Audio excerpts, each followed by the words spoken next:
Okay. Now, it's really important. It's really important that you use that concept before with this concept here. Step number 3, always use a stop loss. Because when you get a little bit crazy and you put too many deposits down, let's say you put down 10 $200 deposits, each case you've got a much bigger exposure, don't you? It's the same as having 10 investment properties by putting down $50,000 each time. Because you're exposed now to 10 investment properties, aren't you? So it's very important that you use one of these things. And this is the big difference between property investing and share investing. Do you have a stop loss when it comes to property? No, you don't. But you do with shares. So you can protect yourself to limit your risk to just the deposit that you've put down.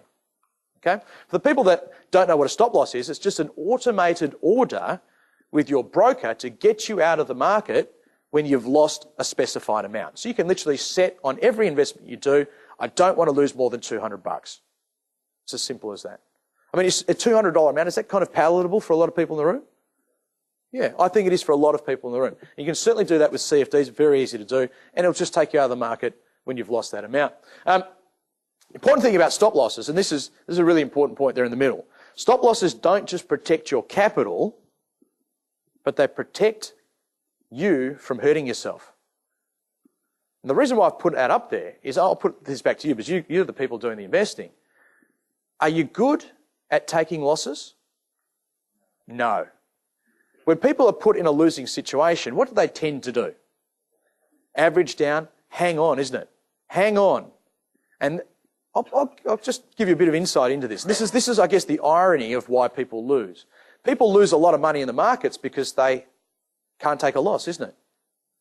And I want you to think right now about one investment you've got which is actually in a big losing position. It's going to hurt a little bit, but there's a purpose to this.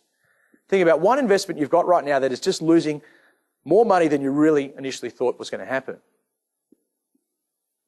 That loss that you've got right now, did it start out as a small loss somewhere back down the track? Yeah. What's easier to take, a small loss or a big loss? Small loss, yeah. And this is the thing, stop losses help you to take a small loss, isn't it? Because who executes the stop loss? You or the computer? The computer does. And the computer doesn't ask any questions like, oh, is this still a good blue chip stock? What's the dividend yield? Maybe I should hold on, maybe the market's going to bounce. The computer just gets you out, doesn't it? And then you can ask all the questions you like after that. So the stop loss protects you from hurting yourself in the market. It's really important stuff. This is something I find which really defines the winners and the losers.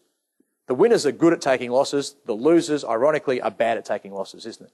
They let small losses become big losses, and then they lose too much of their capital. It makes it too hard to get back to break even, doesn't it? Does that resemble anybody in the room? Don't put your hands up. Okay, so the Australian Stock Report, we certainly use a stop loss for every single investment we do. Okay, we certainly use a stop loss for everything we do. We don't leave anything to the chance. We let the computer take us out.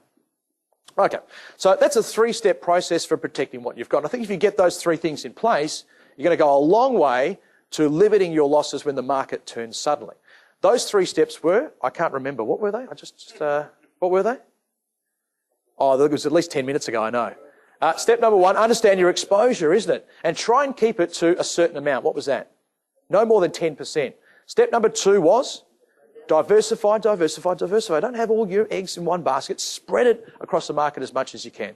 And step number 3, always use a stop loss. Because if you're going to use the power of CFDs to get more trades in, you need to use a stop loss to protect yourself.